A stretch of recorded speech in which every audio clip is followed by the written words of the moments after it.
Magandang araw mga boss. At ayun nga, binaklas na po ni Jeremil ang CVT. Nagpa-CVT cleaning si sir ng kanyang Honda Click. At meron ding nagpa-tread type ng kanyang Bell na NMAX version 2. At yan naman po yung pulley ng RFI 175 ni boss na taga Muzon, San Jose del Monte, Bulacan. At yan makikita nyo pagkatapos po yan i-tread type ng tatay ko at bago rin simulan nililiya yan ng tatay ko para sigurado makinis.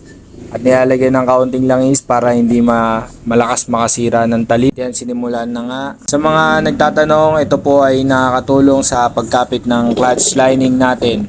Kaya kahit pa paano po nababawasan ang pag-vibrate ng ating mga scooter. Mga nagtatanong din po kung ito ba'y malakas sa clutch lining. Ito po ay hindi malakas sa clutch lining mga boss dahil yan po ay niliya at makinis. Mag-message lang po kayo sa aming FB page. Sa mga gusto po magpagawa, open po tayo Sunday to Friday.